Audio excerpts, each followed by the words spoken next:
Hi friends, मैं आकांक्षा Sharma GK with आकांक्षा में आपका स्वागत करती हूँ।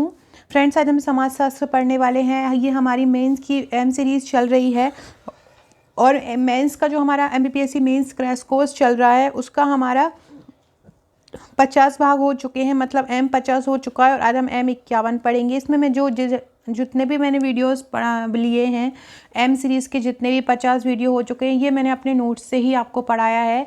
और अगर आप नोट्स लेना चाहते हैं तो इसके रिव्यू देख सकते हैं। आज भी जो मैं आपसे पढ़ा रही हूँ वो समाजशास्त्र के कुछ पेज लेके पहुँचा रही हूँ।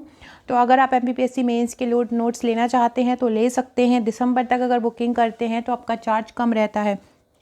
मेंस के आपको टोटल 12 बुकलेट 3 मार्कर की मिलेंगी और साथ में 28 बुकलेट आपको 5 नंबर और 11 नंबर की मिलेंगी। ये क्वेश्चन आंसर श्रृंखला में, प्रश्नोत्तर श्रृंखला में हैंड रिटन नोट्स हैं, ताकि आपको एग्ज़ाम अगर आप होता है या आप कोई जॉब करते हैं तो आपको बहुत ज़्यादा इजीली आपको हर टॉपिक क्लियर हो जाए। मेंस के नोट्स के साथ आपको 25 व्हाट्सएप के ग्रुप भी मिलते हैं, जहाँ पे आप उनकी तैयारी बहुत आराम से कर सकते हैं, आसानी से कर सकते हैं। वहाँ हम आपको क्वेश्चन आंसर देते हैं, अलग अलग प्रकार के घुमा घुमा के कैसे आंसर पूछा जाता है वहाँ प्रोवाइड कराए जाते हैं।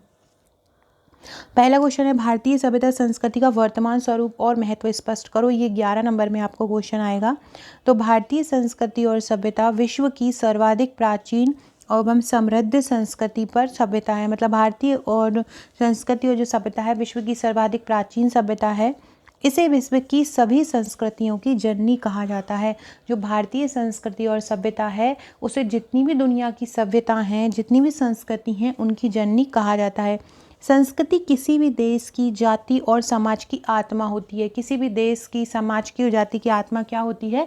संस्कृति होती है। संस्कृति से देश, जाति या समुदाय के संस्कारों का बोध होता है। संस्कृति से हम समझ पाते हैं कि किस जाति क्या कैसे संस्कार हैं, कैसे लोग हैं, ये हम संस्कृति के द्वारा ही समझ पाते हैं। जैसे कि हमारे मध्य प्रदेश की अलग संस्कृति है, गुजरात की अलग संस्कृति है, पंजाब की अलग संस्कृति, और कुछ संस्कृतियाँ जो है क्षेत्र वाइज, हमारे मध्य प्रदेश में भी हम मालवा में जाएंगे तो अलग है, निमाड़ में क्षेत्र में जाएंगे तो अलग है। तो संस्कृति वहाँ के लोगों का रहन सहन का स्तर बताती है।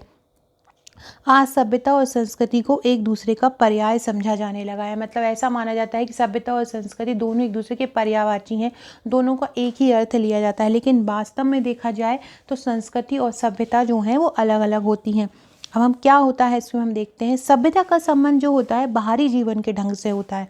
जैसे कि हमारे मालवा के लोग क्या खा रहे हैं, क्या पी रहे हैं, क्या पहन रहे हैं, हम बाहर से देख के उसको समझ पाएँ। बुंदेलखंड के लोग कैसे रहते हैं, हम बाहर से समझ पाएँ। जबकि संस्कृति का संबंध होता है हमारी सोच से, हम किस प्रकार का सोच रख रहे हैं, हमारा चिंतन कैसा है, हमारी विचारधारा कैसी है, ये हमें इसमें डिफरेंस बता रहे हैं। ये सभ्यता सांस्कृतिक समाजशास्त्र में एक अलग टॉपिक है, तो आपको बहुत अच्छे से इसको याद कर लेना। अगर थोड़ा भी आपके मन में रहता तो आप उसको एलोबरेट कर सकते हैं। तो आज सभ्यता और संस्कृति को एक दूसरे का पर्याय माना जाता है, लेकिन अगर हम वास्तव में स्थिति देखें तो दोनों ही अलग अलग हैं। सभ्यता का जो संबंध होता है बाहरी जीवन के ढंग से होता है, जैसे कि खान पान क्या है, रहन सहन क्या है। जबकि संस्कृति का संबंध इससे होता है कि आपकी सोच कैसी है, आप क्या चिंतन कर रहे हो, आपकी क्या विचारधारा है। संस्कृति का क्षेत्र सभ्यता से कहीं अधिक व्यापक और गहन होता है। मतलब संस्कृति का जो क्षेत्र होता है वो सभ्यता से भी बहुत ज़्यादा गहरा होता है। सभ्यता तो एक सीमित होती है कि आपका बाहरी रहन सहन कैसा है, जबकि संस्कृति का जो क्षेत्र होता है बहुत व्यापक और बहुत ज़्यादा गहन होता है।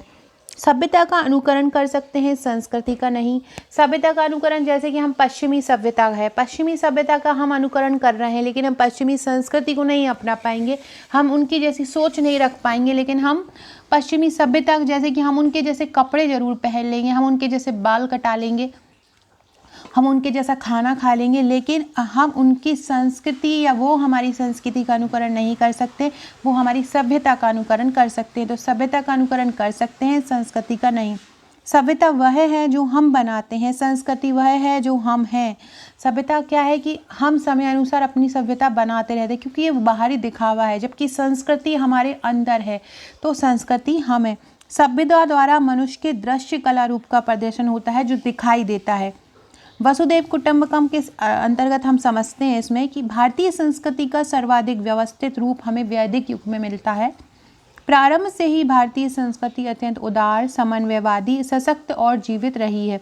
हमारे विचारकों की उदार चरिता नाम तो वसुधैव कुटुंबकम के सिद्धांत से गहरी आस्था रही है, मतलब पूरा विश्व जो है भाई है। भारतीय संस्कृति का अगर हम वर्तमान स्वरूप और महत्व देखें तो भारतीय संस्कृति का नूतन आयाम जो है ब्रिटिश साम्राज्य की नींव के साथ प्रारंभ हुआ। जब ब्रिटिश साम्राज्य की नींव रखी गई तब संस्कृति स्पष्ट रूप से दिखाई दी।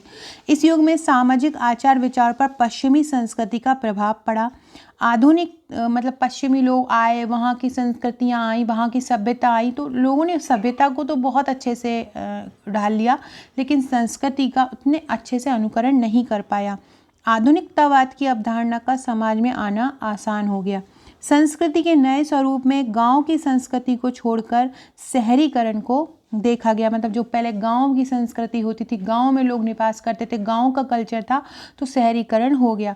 अतः यह स्पष्ट रूप से उल्लेखनीय है कि भारत में कभी एक ही संस्कृति पूर्ण रूप से व्याप्त नहीं रही। इस देश में आध्यात्मिक संस्कृति की प्रमुखता रही है, अर्थात संस्कृति में बदलाव निरंतर होता रहता है। तो इस प्रकार हमने लास्ट में ये इंट्रो लिख दिया, बीच में हमने उसकी पूरी विषय वस्तु, स्वरूप और महत्व लिख दिया, वसुधैव कुटुंबकम क्या है, इसके बाद हमने लिख दिया कि इंट्रो उसका लिख दिया, वर्तमान स्वरूप लिख दिया, सभ्यता और संस्कृति में अंतर क्या है ये लिख दिया।